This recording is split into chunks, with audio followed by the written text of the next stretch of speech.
Yo, what up, guys? Beside you here, some in-game news dropped while I was busy and I missed it. I didn't see it. It's so exciting that I wanted to share it with you. One is regarding this Guardian Ring, some changes coming to it, and the next one is about two champions that are getting their skills rebalanced or buffed, as we like to call it, right?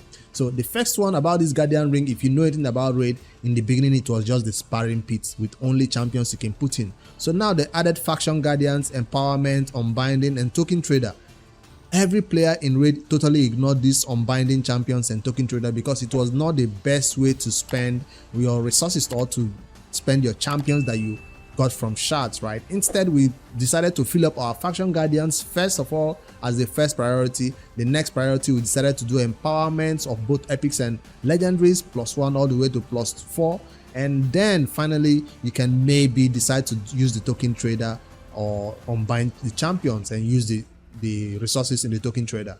We hated this token trader because it did not give us options. It did not have great amazing champions, or there was no rotation. It wasn't changing. Well, the next change or the next update that is coming to Raid for this Guardian Ring token trader will allow you to, or will have, 2 new champions every 6 months. That's the rotation. Every 6 months there will be a new champion. I don't know if this 6 right here will be removed or replaced, but now they're going to have 2 new champions in this area every 6 months. Whether it's champions you have already or not, but I know it's going to be the same 2 for every player. So they even told us the name of the first 2 that are going to be added to this rotation when these changes come into the game. The first name of the champion that will be added to this list is Lanakis the Chosen. I do have that champion. If I quickly go to my champion list right here, she's an amazing champion. Let me not find it right here because I might look for the wrong faction as always. So Lanakis is an amazing ally attack champion. I think that's what she's best known for, and she's been helping a lot of players help take down the Fire Knight hard mode, where you need multiple copies of ally attack champions, the ones especially who also join the attack, right? Not just sit around like a barrack in the fat. So she's amazing for that content, and she does have amazing skills, and that's what she's best known for. She does have ability to take extra turns when it happens at the right time. Where is it? This skill, and a 25% chance of getting an extra turn, more chances with books, of course. So that's what she's best known for.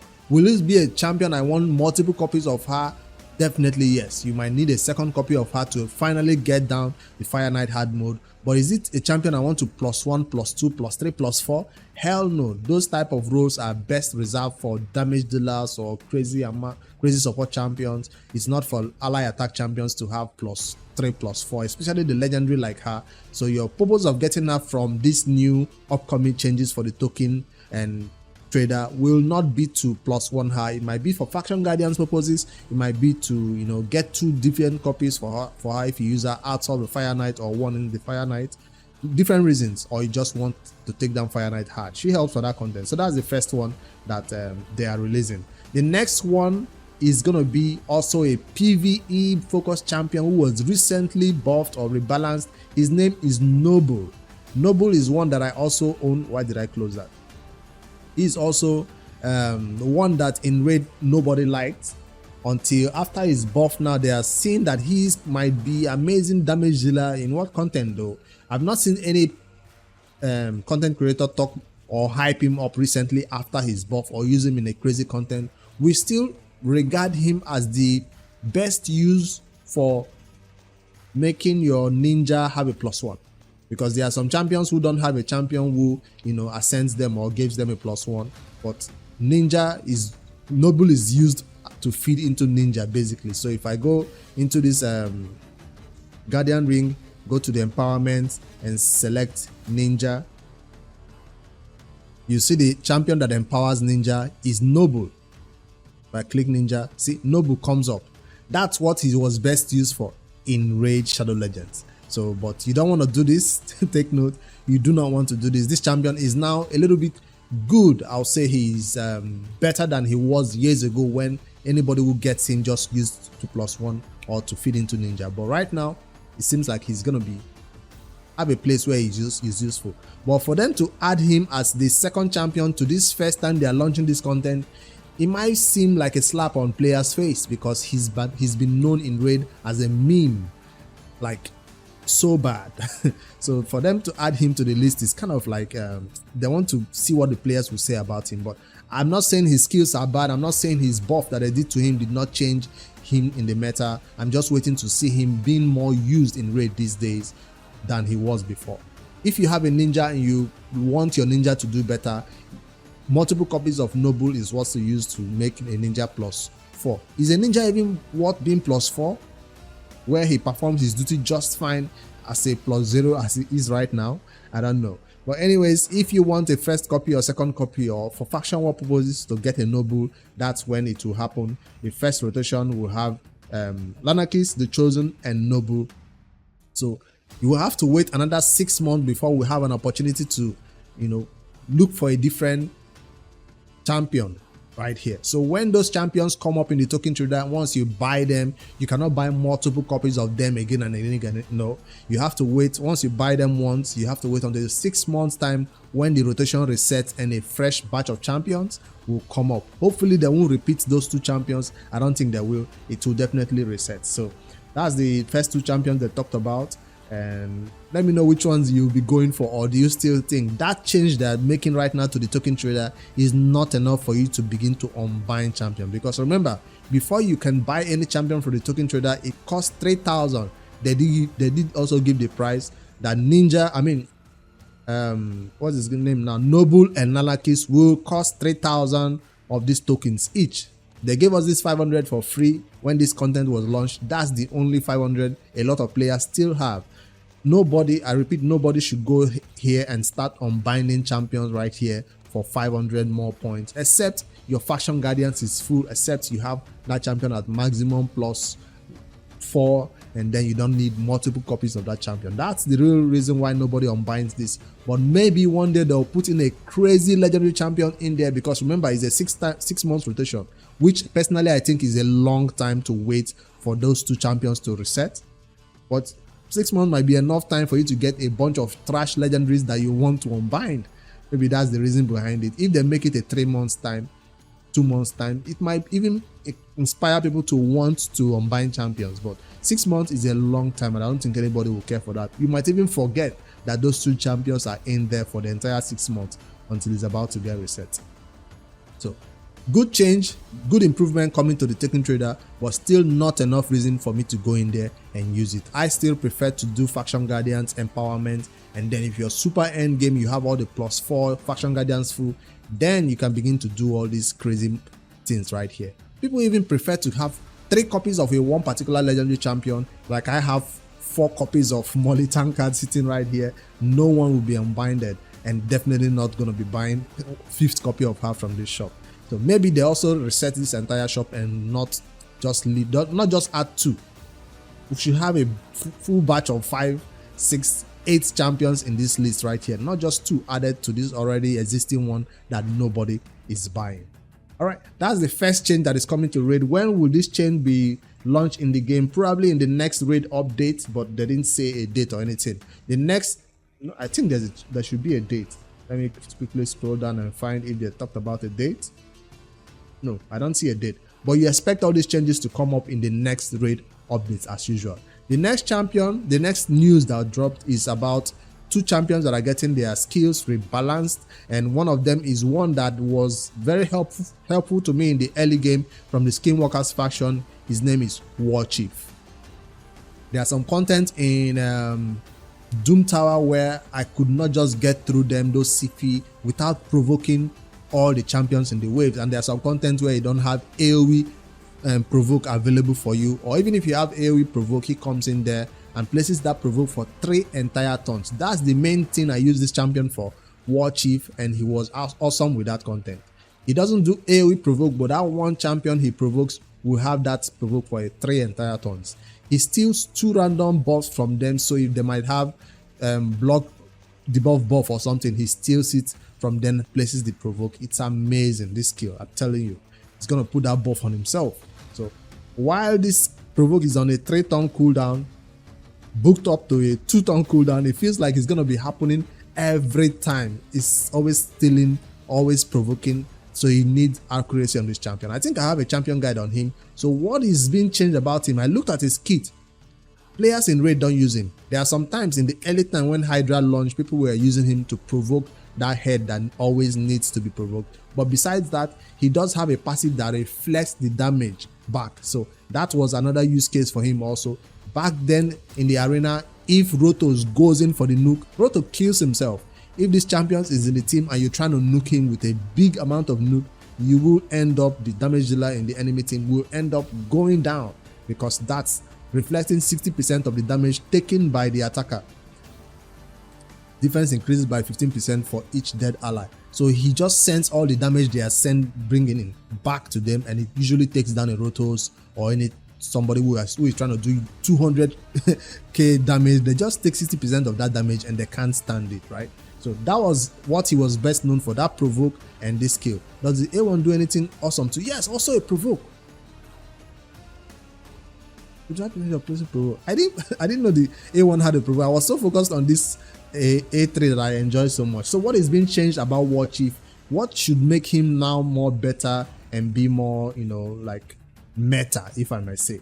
Definitely not a champion I've seen in the arena besides that passive that he brings. Brute force. What is the skill? This is the brute force, right? No. Am I talking about the same champion? That's Warchief. What is being changing about him? Brute force, is it the A1? Yes, it's the A1. The A1 will be changed. It will still be a triple hit. Each hit, that is the language they will now add right here. It currently has a 25% chance of placing provoke, but in the new update of this champion skill, this A1 will now have the wording right here saying each hit will now have a 25% chance of placing provoke. So it brings it from one chance of just placing provoke, 25% chance, to now a 25, 25, 25. 3 times attempt of placing provoke from that triple hit that he does to you. So one of them, that A1 will be more consistent at landing provoke. That's what it means. As if his A3 was not enough, his A2 was not enough, the A1 will now be doing provoke more consistently. That's not the end of the A1 though. They're also saying now, each hit also heals this champion and the ally with the lowest HP by 3% of this champion's max HP. So that's another sentence that will be added at the end right here. So his A1 will also be healing him and the ally with the lowest HP. So he's now also a healer. Initially in his kit, he has no healing in his kit. Now this is going to be added to his kit. His A1 will be doing some healing for himself and one other ally. 3% of his max HP. That's good, because a lot of people build this champion with HP, although he's a defensive based champion. They build him with high HP so he can survive that big nuke and reflect a high amount of damage back. The second kit that has been changed or rebalanced is the A2. What is just being changed about it? Attacks one enemy, places a provoke debuff for 3 turns, steals 2 random buff on the target. That's what it was before. Now it will steal all buffs from the target. Usually stealing 2 random buffs on an enemy is enough to now be able to provoke them. But hey, if you can steal 4 buffs on them, it's also not a bad idea, I guess, because usually we don't find enemies in content that have more than 2 buffs on them. But there's definitely some content where this can come in handy, and he's gonna steal all the buffs and put it on himself. That's gonna be amazing. So steals all buffs from the target and places a provoke debuff on them for 3 turns. Still 3 turns, so it's not a nerf. Don't be afraid of that. Also has a 50% chance now of placing provoke debuff on all enemies for 1 turn. So the champion that he's targeting will get the 3 turn provoke as usual. Now it's gonna be a 50% chance that other enemies who he did not even hit will now have a 1 turn provoke. I don't know about you, but I usually use provoke a lot in the early game. Molly Tankard was my first provoke champion, and without her I wouldn't be able to beat a lot of content. So that's why I'm quite excited about provoke champions as a way of crowd controlling the enemy, so you get an easier battle, easier way through the wave. Now in the end game, I agree, provoke doesn't really have a place, but hey, this definitely can still be useful in some content. So if they are trying to make this champion come back into the limelight, is this worthy of being used in the arena? I don't know. That's not the end of the A2 though. It then places a shield buff on all allies for 2 turns. The value of the shield is proportional to this champion's defense. The heal is based on his HP and this shield is based on his defense. Definitely a very tanky champion that you want HP and defense on. So that's also a good change that is being added to the end of this sentence. Doesn't just do heals, he's gonna place a shield on all his allies for 2 turns. I'm liking what Warchief is now bringing to the battle. I'm liking it. This is not just one change where they tweak a skill or something. This is something where they are totally revamping his kit, making it more useful in today's world. Alright, let's see what the passive, the third thing they are changing, will now bring. Originally, it just does reflect 60% of the damage taken and then boost his defense by 15% for each dead ally. Now, whenever an ally under a shield buff is hit by an enemy, heals that ally by 25% of the damage dealt to the shield. Just like Brogni, when you hit Brogni's shield, he kind of heals the person, or he hits a shield placed by Brogni, he kind of gets the allies that get hit by their shield get some healing back. So this feels like that similar thing. So he is now doing the work of not just a provoker, crowd control, but now also the job of a healer. If the shield is huge, they'll get a bigger heal, of course. It's going to be 25% of the damage dealt to the shield, not 25% of the damage they take to their own HP. It's just the shield he puts. When they hit the damage, the shield, 25% of that shield. Alright, not a bad heal, but it's not enough to keep your allies fully alive, right? Except the A1 can help one of them. Increase this champion's defense by 10% for each enemy under provoke.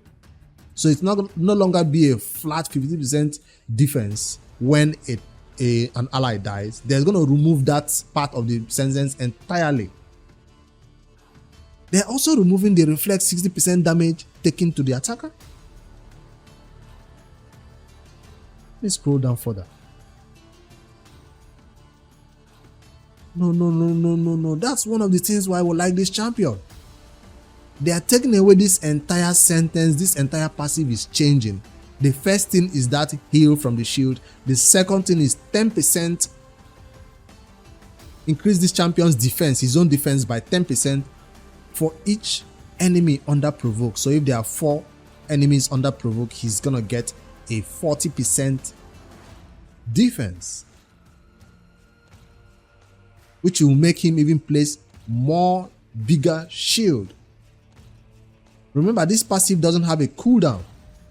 It happens every time. No cooldown on this passive. So as long as he has this provoke out there, his shield will be bigger than what you can expect. 40% shield, or 30% in most cases, maybe 20% in bad cases.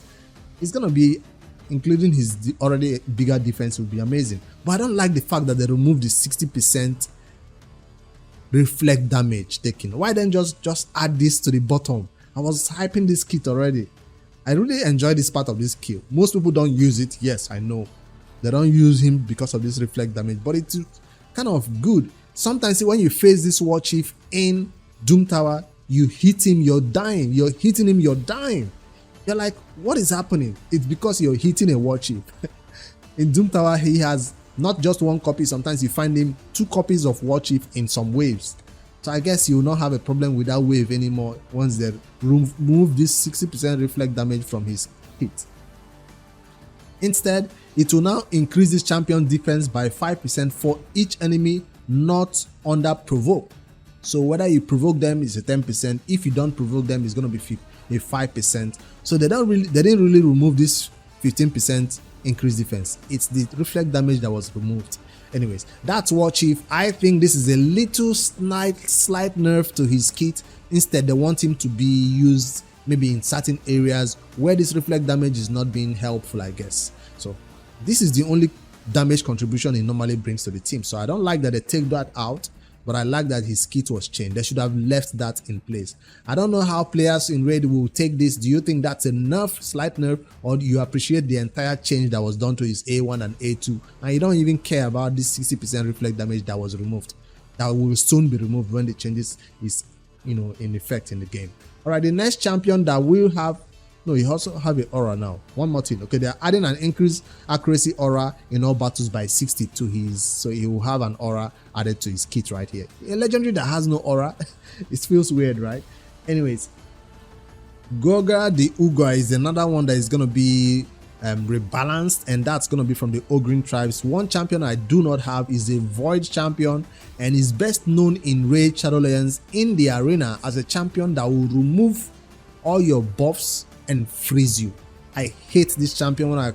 When I see him in battle, I like to kill him first, because that's what he's going to do for the enemy team. And what the skill that does it, it's this A2 right here. Removes 2 random buffs on all enemies, 80% chance of placing freeze debuff for 1 turn, grants an extra turn. And he is not just a accuracy needing freeze champion crowd control. No, he also does a lot of damage. So if the enemies are frozen, you know, places an extra hit. If the target has a freeze, he does a lot of damage based on attack.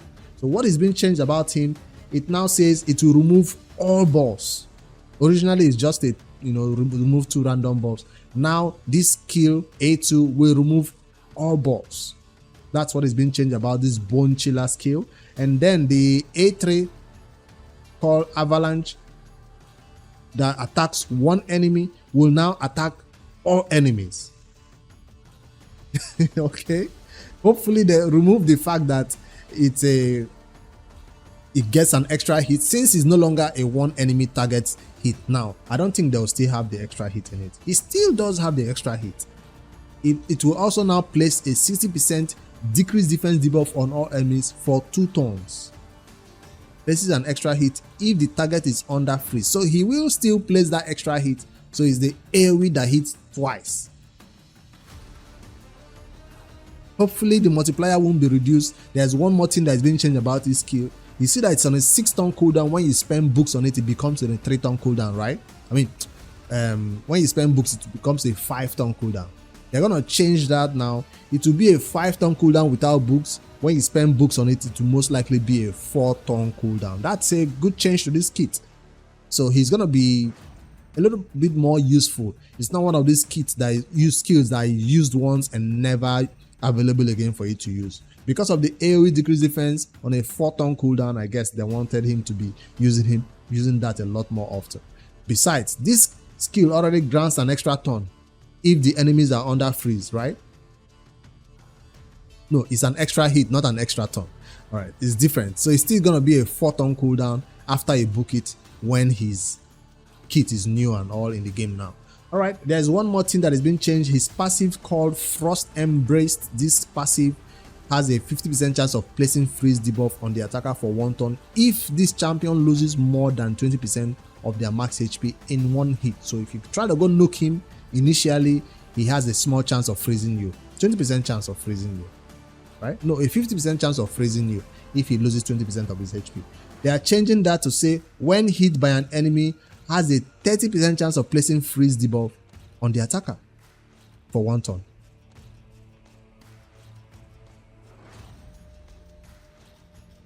So it's no longer him waiting to lose 20% of his HP from one attacker. It's no longer that. It will have a 30% chance of freezing you. So because they removed this condition that it no longer relies on him losing 20% of his HP, they also reduced the freeze chance from 50% down to a 30%. So it's not only Warchief that got a slight nerf to their stats or to their skills or their passive, he also got a slight decrease from a chance of freezing you on his passive, which also has no cooldown, from 50% down to a 30%. Increase the damage inflicted by allies against enemies under freeze by 25%. So I guess that kind of makes up for the fact that he's freezing them, because enemies who are frozen take less damage in general from raid champions. So I guess he kind of buffs that up. When he freezes the enemies, your allies who are going in for the nuke don't have to contend with the fact that they are frozen and to do less damage. That kind of negates that freeze effect, right? And he will now also have an aura. He already has an aura. Increase faction creep 44. That tells you how long this champion has been in the game. They are changing this aura because they see that this is such a bad aura to have. In 2024 in Raid, you never want to have a legendary, void legendary that has a faction crypt only aura. Because faction war is no longer a problem for most endgame players, and most players who have this champion are normally not in the early game struggling with faction war. So definitely going to be useful for his new aura. Increase ally speed in arena battles by 30%. So you got your new arbiter in your leader slot right here. So he doesn't do any turn beater boosting, but I'm just saying, just like your Karma, just like your arbiter and others, he now has ability to be in the leader slot if your speed lead champion gets banned or something in live arena. So you can share this information. Yeah, I just share this information. Anyways, Gurgoh the Augur is coming with new changes. I don't know, I don't own him, so I don't really care for him. Do I want this champion on my roster? No, it's not one of the top void legendaries I'm looking forward to getting, and I hope I never pull him from void charts. I hope his kit made him a little bit better now. His a single skill is now an AoE skill to place decrease events. His remove 2 random buffs and then freeze will now be remove all buffs on the enemies and now freeze. So that's all gonna be good coming as changes to his kit. And yeah, it's still gonna be on a 4-turn cooldown. That they didn't make any changes about the duration of this skill or how long before you can use it again in raid. All right, that's all the changes that is coming to these two champions. Let me know which one do you think is most impactful, Warchief changes or Gurgoh the Augur's changes. Which one do you like? This one, which one do you hate? I wanted to take time to encourage or to read these skills and the changes that are coming, because Warchief interests me the most because he's a champion that I like and use in the early game, and now even till today he's still in one of my Doom Tower bosses, where Magma Dragon. That's why I still use him. He still features in that content. This doesn't change the fact that he's going to be consistently provoking that boss, but it does make him now viable to be used as an AoE provoker, not just a single target provoker. Because that's what most people did not like about him in the Hydra, because you have to manual to place that provoke. But now I feel like it can be a little bit auto, right? If he doesn't waste that skill and the new changes to this passive. I don't like the fact that they are removing this 60% reflect damage. But hey, he was touched after years ago. There are still other champions in raid that needs to be taken a look at, but this might be the one for the month of October. They are doing it in September. But I guess you can count this as the champion rebalances for the month of October, because it will not launch this month. Maybe during the next fusion update, 30th of September, when that new fusion launch in the game, that's when we're expecting all these new changes to also reflect to these champions. Hopefully that's when it will apply. All right, that's all I have for you guys this evening. 2 changes coming to raid, and of course the token trader, how I feel about it. Let me know in the comments below if you have different opinions. If I missed out on anything, if I forgot anything or misspoke, please let me know in the comments, correct me below. And yeah, like, subscribe for more daily raid content. Later guys.